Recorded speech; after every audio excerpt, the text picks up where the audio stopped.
Bonjour à tous, bienvenue pour une nouvelle édition d'À toute épreuve. Aujourd'hui, nous sommes accueillis dans un espace de coworking, InWork, qui est, vous l'avez vu derrière moi, également un ESAT, établissement ou service d'aide par le travail. On va découvrir ce lieu où nous nous installons pour cette émission avec le responsable Laurent Vassou. Bonjour Laurent. Bonjour. Bon, je sais, on n'est pas dans la maison France 5, mais bravo pour la déco, hein. Oui, alors c'est une déco qui est intégralement assurée par les équipes de peintres en bâtiment de l'ESAT.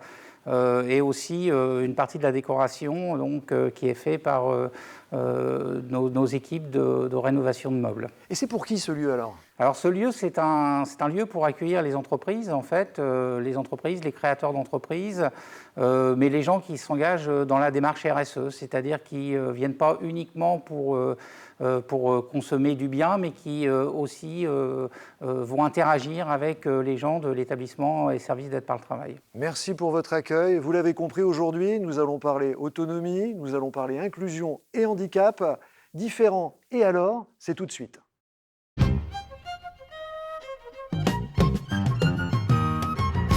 Nous accueillons Bénédicte Alexandre de l'association Les Papillons Blancs 76. Bonjour Bénédicte. Bonjour Michel. Vous vous occupez plus spécifiquement de l'hébergement et de 2 foyers dans la région, à Elbeuf et à Cléon. Est-ce que vous pouvez nous présenter le lieu ? Oui, donc le foyer d'hébergement d'Elbeuf accueille 19 personnes qui y résident et ce sont des travailleurs d'ESAT, établissement et services d'aide par le travail. Et donc c'est une structure qui est ouverte 365 jours par an et 24 heures sur 24. On a eu la chance, nous, de pouvoir y pénétrer avec des caméras. Je vous propose à présent une immersion chez vous. On va à droite ? Allez, c'est parti. La voiture.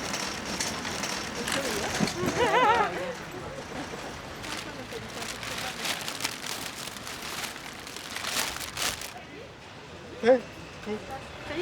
Ben voilà, super.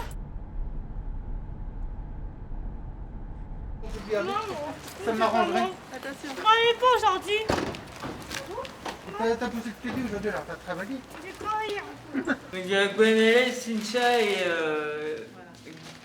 Naïma qui va nous aider. Des camarades aussi qui Oui, voilà, il y a les résidents aussi. Tous les dimanches, on fait, la plupart des dimanches, on fait de la cuisine collective, on fait des petites pizzas, voilà, en entrée pour faire comme l'apéro. Voilà.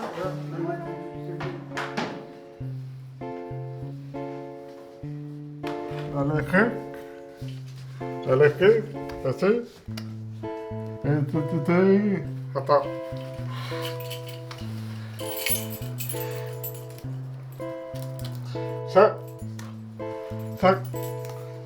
Ça, t'es. Ah, d'accord. Ça, Saint-Pierre. ouais. Ça. Et bravo, tout de suite. Encore. Bouge plus, allonge bien. Hop, tu vois. Tu te souviens? Ouais. Allez, on y retourne. Voilà, là il y en a beaucoup, il faut arrêter. Ça, c'est des capteurs qui est là pour, Ça, j'ai dit ça. pour nous aider. Dans la journée. Voilà la journée. Voilà. La journée. Ok, Voilà. après quand on finit à 5 heures, je reviens ici. Et le week-end, on fait des sorties. Quelquefois, on va acheter de l'eau claire. Ou si on va à Babou. Bienvenue chez moi. On peut entrer. Où il reste ma chambre. Depuis 2019. Moi, je suis né avec un handicap. Depuis ma naissance, je suis né avec un handicap. Ma mère, elle me l'a dit. Pas pourquoi je suis sous tutelle. Mais ici, c'est l'éducateur qui m'aide à gérer tous mes problèmes. Avant, ils décidaient à ma place. Et ça m'énervait qu'on décide à ma place. Après, je suis venu ici après. Après, je suis venu ici, c'est ici qui me plaît le mieux. Demain, je vais à l'ESAT de Cléon, de Saint-Flory. C'est là-bas que je travaille. L'armoire, c'est moi qui l'ai payé. Le lit, c'est moi qui l'ai payé. L'armoire et le lit, c'est moi qui l'ai payé. La chaise, c'est moi qui l'ai payé.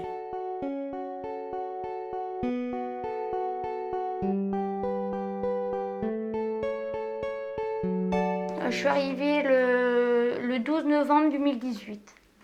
Donc ça va faire 4 ans bientôt.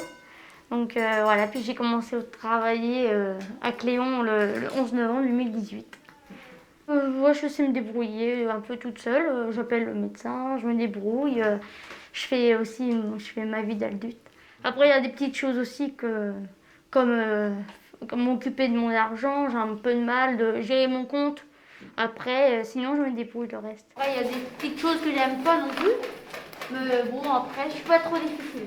J'aime bien apprendre en fait. Peu importe qu'est-ce que c'est, mais j'aime bien apprendre. Ça m'a permis de m'éloigner un petit peu de mes parents, d'être un peu, faire les choses que j'ai envie de faire, sans personne, me débrouiller.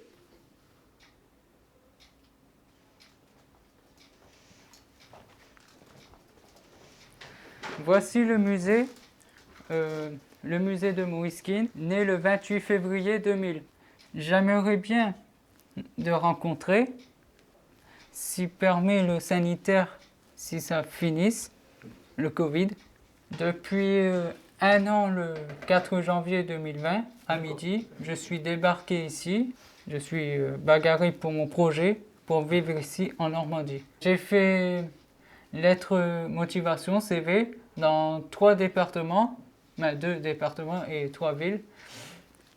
Je suis très heureux ici et je fais mes courses tout seul, autonome. Si au début, au bout de 3 jours, je pense à ma famille, mais au bout de 3 jours, j'ai tourné ma page et je fais ma vie. Il y a moi, je suis là pour TF1.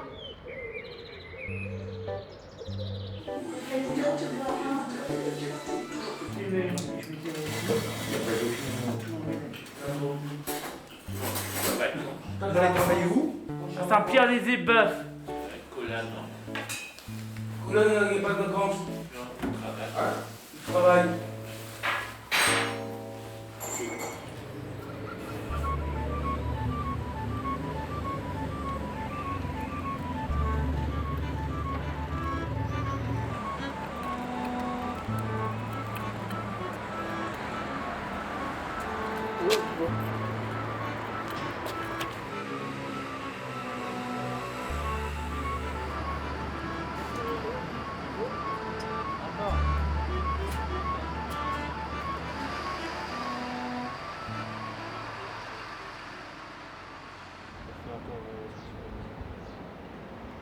Que vous pourrez garder à l'intérieur avec les vraies couleurs de ce que l'on va faire dans le jardin, dans le square. Ouais. Parce qu'on a dit qu'on allait travailler avec du plexiglas orange, rouge et il y aura aussi des pièces de tôle de métal.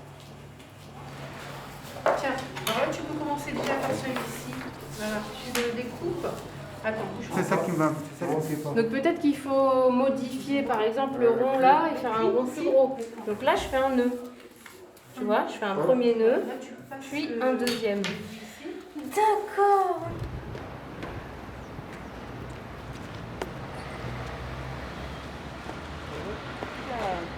Ah, d'accord. Colin. Colin et de Bruno. Non, allons. Alors ça va aller dans les arbres. Alors tu sais, on va pas les mettre directement dans les arbres. Parce que les arbres, t'as vu, ils n'ont pas beaucoup de branches qui dépassent. Non. Comme ils sont coupés tout le temps. Ah, attends. Donc, on va tendre des câbles entre le marronnier du centre vers les arbres et on va accrocher les mobiles sur les câbles. Ça, il y en aura un peu partout dans le parc. Qui est-ce qui a dessiné ça? Tout. Hein? Attends, on va essayer. Voilà. Ça. Ouais. Bénédicte, qu'est-ce qui lie votre foyer, la ville et un collectif d'artistes, je crois? Oui, alors c'est vrai que le foyer est implanté depuis de nombreuses années sur Elbeuf et il y a un vrai travail qui se fait avec la ville. Et là, notamment, en fait, on avait un petit square devant le foyer qui n'était pas vraiment investi.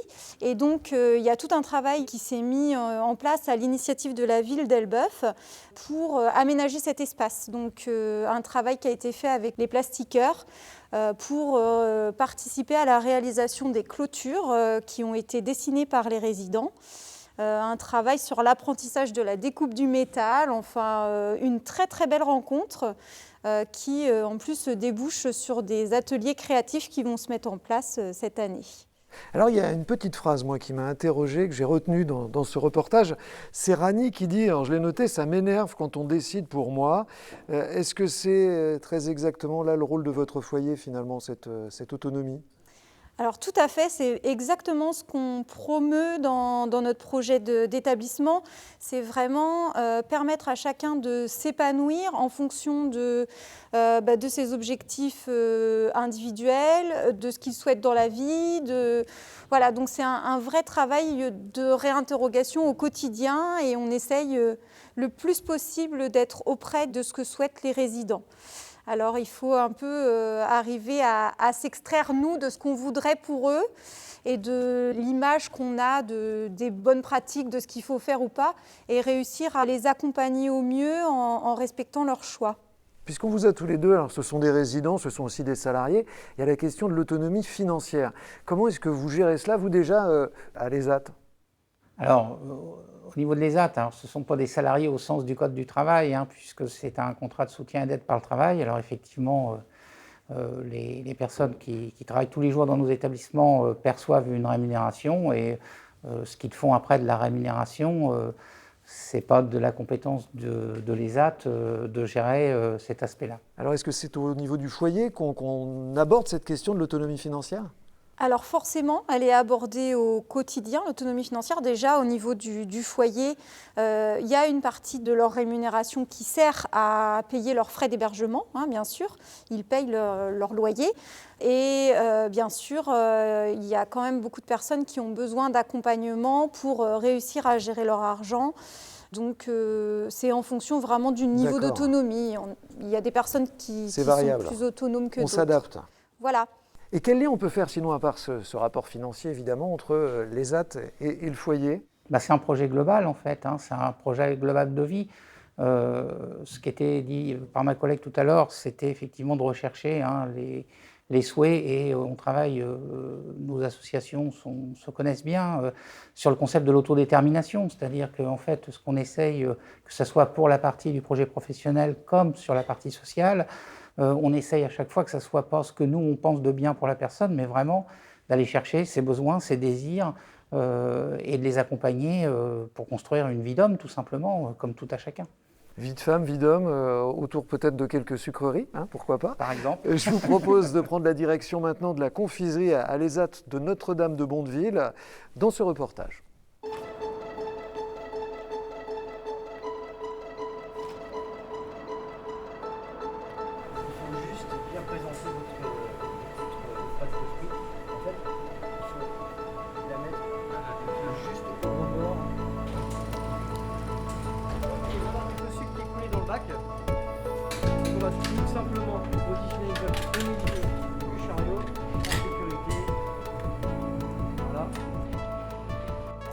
L'ESAT permet d'avoir une activité professionnelle ainsi qu'un soutien social et médico-social. Les confiseurs, c'est avant tout une équipe de professionnels de 17 personnes en situation de handicap qui réalisent un travail d'artisanat, fabrication de tablettes, d'orangettes, de mendiants, de pâtes de fruits, les sucres de pommes de Rouen, sucre de pomme ou sucre de cerise, et des oursons en guimauve. Alors l'équipe du démoulage et l'équipe de l'enrobage, vous avez terminé ? Nous, notre rôle de moniteur d'atelier, c'est vraiment adapter par rapport à leurs difficultés, par rapport à leur pathologie, adapter le travail. On travaille le sucre, on travaille le chocolat. Évidemment, ce sont des métiers qui sont un petit peu techniques, précis et difficiles.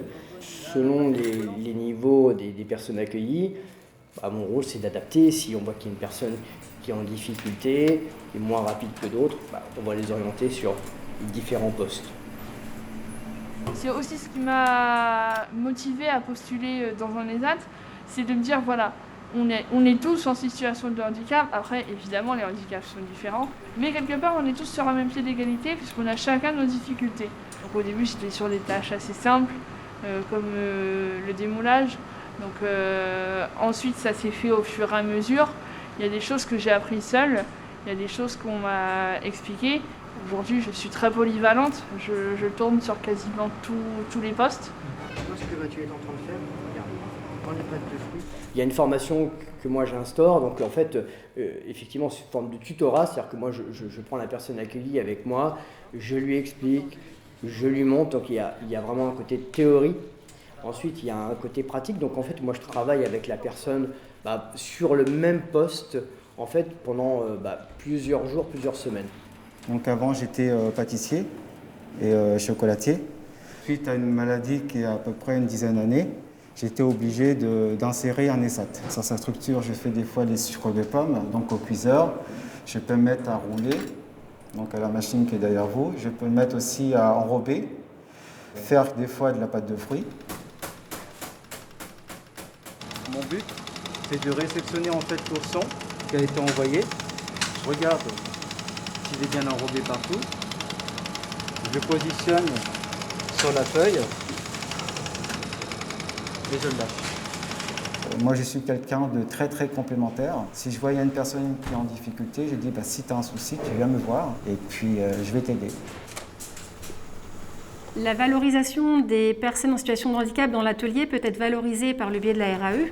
La RAE consiste à accompagner chaque travailleur au sein de l'atelier à l'aide d'un support qui s'appelle un référentiel qui leur permettra de s'auto-évaluer sur le travail qui est réalisé dans l'atelier afin de prendre connaissance de leur savoir, savoir-être et savoir-faire au sein même de l'activité de production. Je vais présenter la pâte de fruits devant un jury. Et il faut que je leur montre ma présentation de pâte de fruits, comment je la fabrique, un peu les étapes. Je leur explique les ustensiles aussi qu'on utilise pour faire la pâte de fruits. C'est un plus pour mettre dans notre dossier. Nous, notre rôle en tant que moniteur d'atelier, et l'ESAT, c'est un petit peu ça, c'est un peu le tremplin pour pouvoir intégrer le milieu ordinaire pour ceux qui le peuvent, ceux qui le souhaitent, ceux qui ont le niveau, ceux qui ont été suffisamment bien formés, donc c'est notre rôle.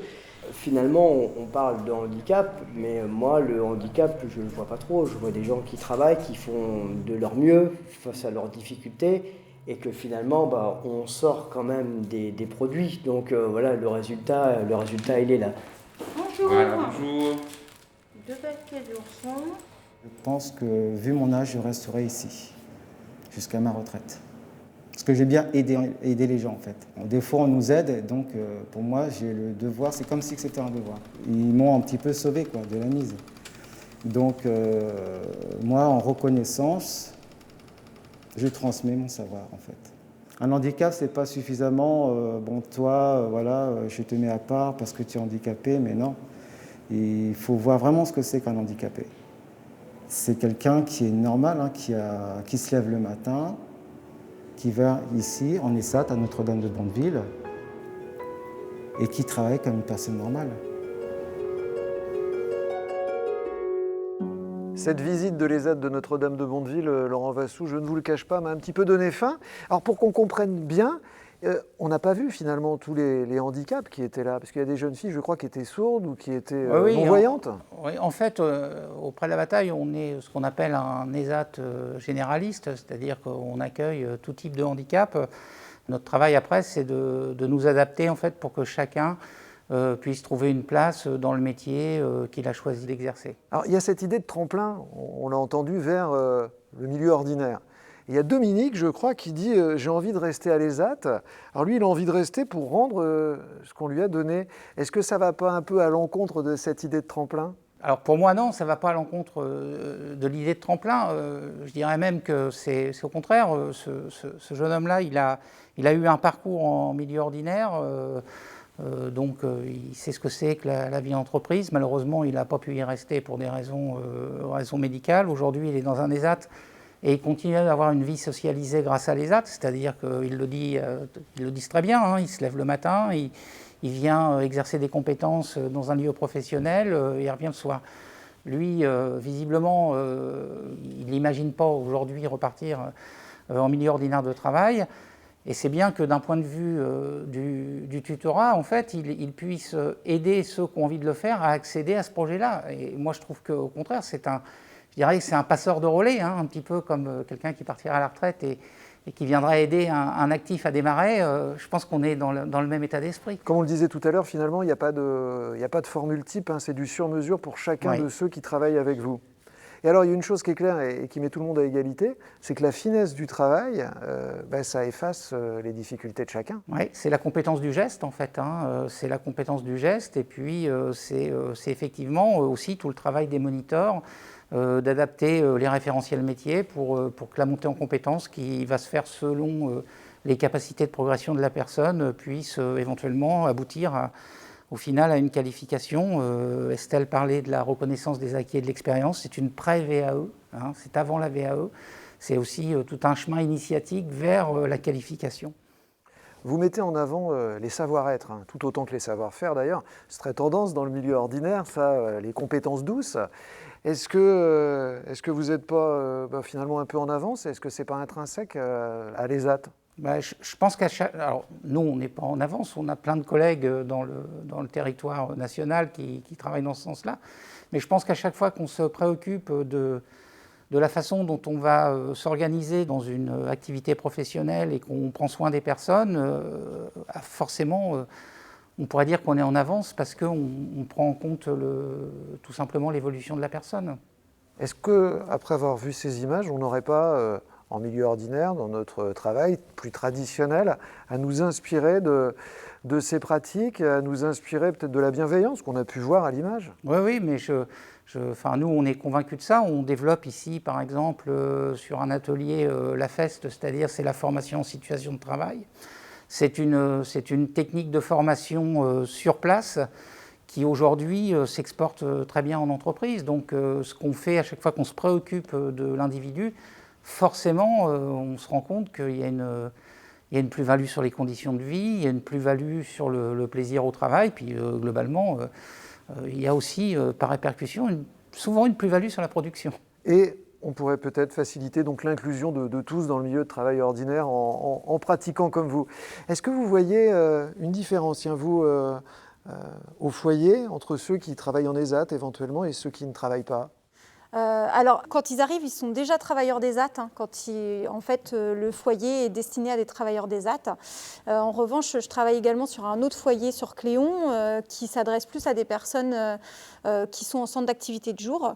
Et c'est vrai qu'on voit quand même la reconnaissance du travail et c'est important pour les personnes qui sont en ESAT et les personnes qui sont aussi en CAJ, de dire qu'elles font quelque chose de leur journée, qu'elles sont actives et qu'elles prennent du plaisir à faire des activités ou du travail en journée. Laurent Vassou, vous aussi, vous voyez cette évolution? Oui, moi je pense qu'à chaque fois qu'on se préoccupe en fait on parlait tout à l'heure de l'autodétermination, mais du confort de vie, de rendre en fait aux gens les clés de leur devenir et qu'on s'en préoccupe, forcément il y a des évolutions. Oui, pour moi c'est évident. Et le travail effectivement, de par sa sollicitation, est un élément accélérateur de cette évolution. Merci beaucoup à vous deux pour votre participation. Vous remercierez également tous ceux qu'on a vus dans les reportages absolument fantastiques qui traduisaient bien l'ambiance chez vous. Merci pour votre accueil ici chez InWork. InWork, on reviendra. Et nous, on se donne rendez-vous la semaine prochaine pour une nouvelle émission à toute épreuve. Bonne soirée.